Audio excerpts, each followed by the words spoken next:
Halo, kembali lagi di pembacaan kita Ecclesiastes Series 1 Christ the Way untuk hari yang ke-89. So, mari kita buat pembacaan kita untuk hari ini. Tapi sebelum itu, mari kita berdoa. Tuhan Allah Bapa kami yang bertata dalam kerajaan surga, terima kasih Tuhan kerana Engkau memberikan kami kesempatan untuk membaca firman Engkau. Pada saat ini, hantar Roh Kudus Engkau untuk beserta dengan kami. Ampunkan dosa, pelanggaran kami, semua ini saya serahkan dalam nama Tuhan Yesus Kristus yang telah menjadi juru selamat dan penebus kami. Amin. Hari yang ke-89 di Zaya of Ages nomor 246 hingga 251. Malam adalah satu-satunya waktu yang baik untuk mencari ikan dengan jala di dalam air danau yang jernih itu. Setelah bekerja sepanjang malam dengan tidak mendapat suatu apapun, maka tidak ada gunanya untuk membuang jala pada hari siang. Tetapi Yesus telah memberikan perintah dan kasih Tuhan telah menggerakkan hati murid-murid untuk menurut. Simon dan saudaranya bersama-sama menebarkan jala itu pada saat mereka berusaha menarik pukat itu ke dalam perahu. Oleh kerana banyak ikannya sehingga jala itu pun koyak, mereka terpaksa memanggil Yakobus dan Yohanes untuk membantu mereka. Apabila tangkapan mereka itu naik ke dalam perahu kerana berat muatannya, mereka takut akan tenggelam. Tetapi kini Petrus tidak lagi menghiraukan akan perahu dan muatannya. Mujizat ini melebihi segala sesuatu yang pernah disaksikannya, kerana hal ini baginya adalah menjadi suatu kenyataan kuasa ilahi pada wajah Yesus. Ia telah lihat seorang yang mengendalikan semesta alam. Hadirnya keilahiannya telah menyatakan bahwa ia telah keilahiannya telah menyatakan bahwa ia tidak suci. Cinta bagi Tuhannya, malu akan kurang percayanya, bersyukur akan kerendahan hati Kristus, terlebih pula perasaan akan kecemarannya di hadapan kesucian yang kekal telah mengalahkan dia. Dikala teman-temannya mengeluarkan ikan-ikan dari dalam jala, Petrus jatuh di kaki juru selamat sambil berkata, "Tuhan, pergilah dan daripadaku kerana aku ini seorang berdosa." Hadirat kesucian ilahi yang sama yang telah menyebabkan Nabi Daniel rebah sebagai seorang yang mati di hadapan malaikat Allah. Hilanglah kekuatanku, aku menjadi pucat sama sekali dan tidak ada lagi kekuatan padaku. Begitu pula bila Yesaya melihat kemuliaan Tuhan, ia berkata, "Celakalah aku binasa, sebab aku ini seorang yang najis bibir dan aku tinggal di tengah-tengah bangsa yang najis bibir, namun mataku telah melihat Sang Raja, yakni Tuhan semesta alam." Daniel 10 ayat 8. Yesaya 6 ayat 5. Kemanusiaan dengan kelemahan dan dosanya telah dibawa berhadapan dengan kesempurnaan ilahi, maka ia jatuh oleh kekurangan dan kecemarannya.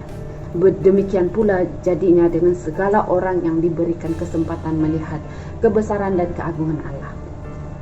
Petrus berkata, "Pergilah daripadaku kerana aku ini orang berdosa." Tetapi ia tetap bergantung pada kaki Yesus kerana merasa bahwa ia tidak dapat berpisah daripadanya. Juru selamat menjawab, "Jangan takut, mulai dari sekarang engkau akan menjala manusia." Setelah Yesaya melihat akan kesucian Allah dan ketidaklayakannya sendiri, barulah ia dipercayakan dengan perkabaran ilahi. Setelah Petrus menyangkal dirinya dan bergantung kepada kuasa ilahi, barulah ia menerima panggilan untuk bekerja bagi Kristus. Hingga saat ini tidak seorang dari murid-muridnya yang sepenuhnya bersatu sebagai teman sekerja bersama Yesus. Mereka telah menyaksikan banyak mujizatnya yang telah mendengar pengajarannya, tetapi mereka belum meninggalkan sepenuhnya pekerjaan hidup mereka yang semula. Pemenjaraan Yohanes Pembaptis membawa suatu kekecewaan yang pahit pada hati mereka itu. Jika demikian hasilnya pekerjaan Yohanes, maka sedikitlah harapan mereka itu kepada Tuhannya untuk menghadapi segala pemimpin agama yang bersatu melawan dia. Dalam hal ini, kembali untuk seketika pekerjaan nelayan adalah sebagai suatu jalan kelegaan, tetapi kini Yesus memanggil mereka itu untuk meninggalkan pekerjaan hidup semula dan menyatukan perhatian mereka itu dengan perhatiannya. Petrus telah menerima panggilan itu setelah tiba di tepi danau. Yesus memanggil 3 murid yang lain, "Mari ikutlah aku dan kamu akan kujadikan penjala manusia." Dengan segera mereka meninggalkan segala sesuatu dan mengikut dia. Sebelum meminta mereka meninggalkan pukat dan perahu mereka, Yesus telah memberikan kepada mereka jaminan bahwa Allah akan menyediakan keperluan mereka. Pemakaian perahu Petrus sebagai pekerjaan Injil telah dibayar kembali dengan pembayaran yang sangat mahal. Ia yang kaya bagi semua orang yang berseru kepadanya telah digoncang, dan yang tumpah keluar akan dicurahkan ke dalam ribamu. Roma 10 ayat 12, Lukas 6 ayat 38. Dalam takaran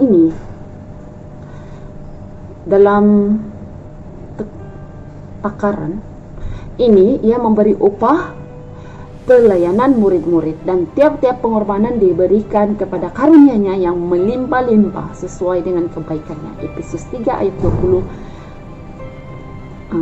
ayat 7 mengatakan seperti itu.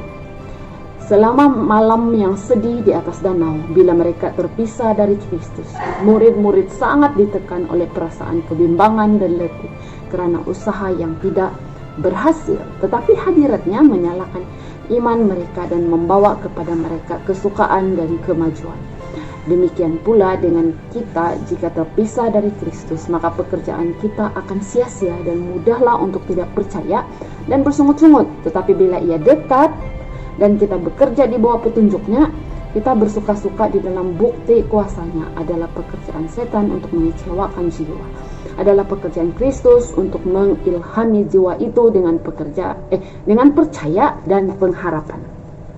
Suatu pelajaran dalam yang telah digambarkan oleh mujizat ini kepada murid-murid menjadi suatu pelajaran bagi kita juga, bahwa ia oleh perkataannya dapat mengumpulkan ikan-ikan dari lautan, dapat juga menekan hati manusia dan menarik mereka itu oleh tali cintanya, agar hamba-hambanya pun boleh menjadi penjala manusia. Mereka adalah orang-orang yang hina dan tidak terpelajar, karena hanya nelayan dari Galilea. Tetapi Kristus terang dunia dengan limpahnya dapat menyanggupkan mereka itu bagi suatu jabatan yang atasnya Ia telah memilih mereka itu.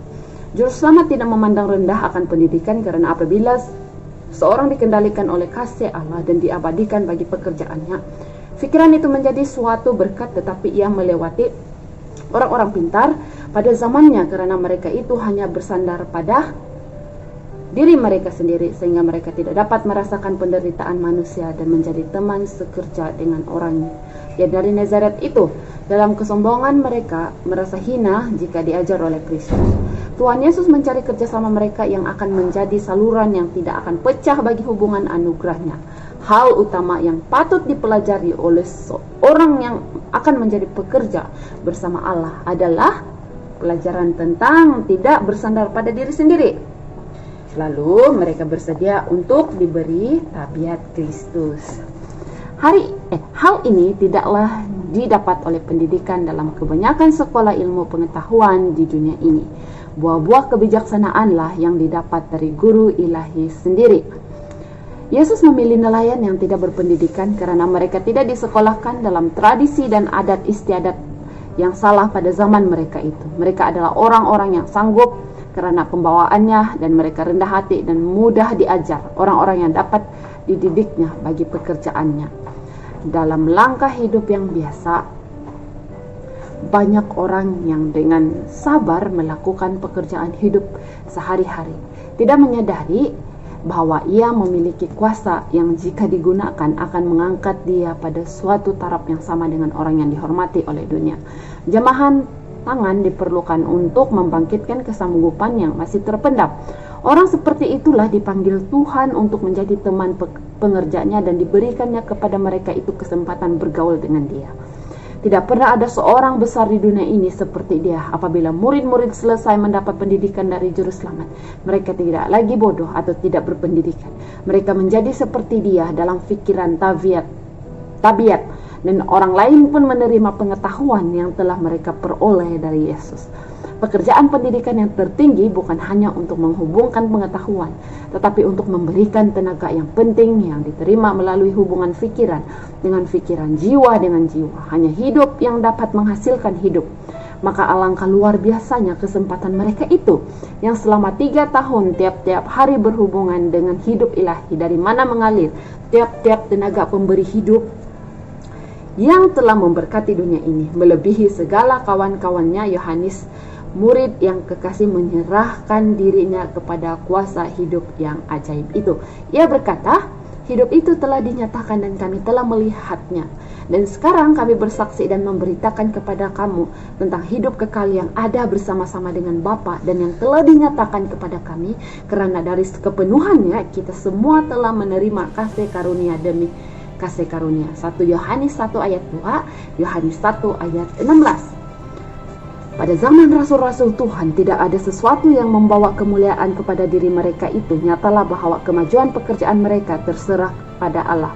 Kehidupan orang-orang ini, tabiat yang mereka kembangkan dan pekerjaan besar yang dilakukan Allah melalui mereka itu adalah suatu kesaksian kepada apa yang diperbuat bagi segala orang yang dapat diajar dan menurut. Ia yang lebih mengasihi Kristus akan melakukan perbuatan baik yang terbesar. Tidak ada batas pada kegunaan. Seorang yang mengesampingkan dirinya sendiri, menyediakan tempat bagi pekerjaan Roh Kudus di dalam hatinya dan menghidupkan suatu kehidupan yang sepenuhnya berserah kepada Allah. Jika manusia menderita suatu disiplin yang perlu tanpa sungutan, Allah akan mengajar mereka itu tiap jam, tiap hari. Ia rindu menyatakan rahmatnya. Jika umatnya hendak memindahkan segala rintangan, maka ia akan menuangkan air keselamatan dengan limpahnya melalui saluran-saluran manusia. Jikalau manusia dalam kehidupan yang rendah itu dikuatkan untuk melakukan segala yang baik yang mereka dapat berbuat, jika tangan yang menekan tidak diletakkan atas mereka itu untuk menekan kembali kegiatan mereka, maka akan terdapat 100 pekerja bagi Kristus di mana kini hanya seorang. Allah mengambil seseorang sebagai adanya dan mendidik dia bagi pelayanannya. Jika ia hendak menyerahkan dirinya kepadanya, Roh Allah yang diterima dalam jiwa akan mempertajamkan kesanggupan fikirannya. Di bawah pimpinan Roh Kudus, fikiran yang diserahkan sepenuhnya kepada Allah berkembang dengan seimbang dan dikuatkan untuk memahami dan menggenapi tuntutan-tuntutan Allah. Tabiat yang lemah dan ragu-ragu akan diubahkan pada suatu tabiat yang kuat dan teguh.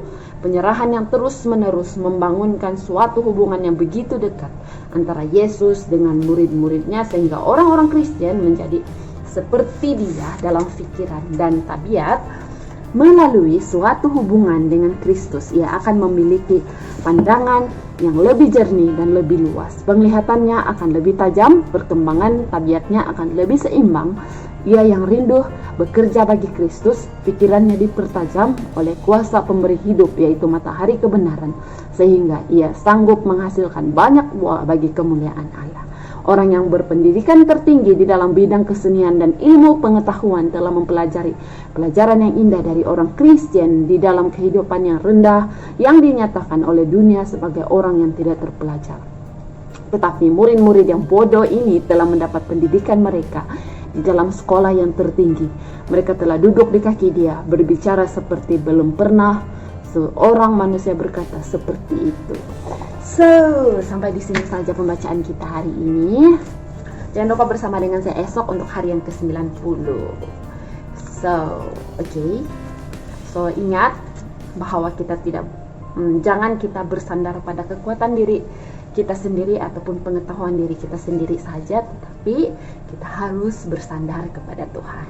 So, thank you for your time dan mari kita berdoa.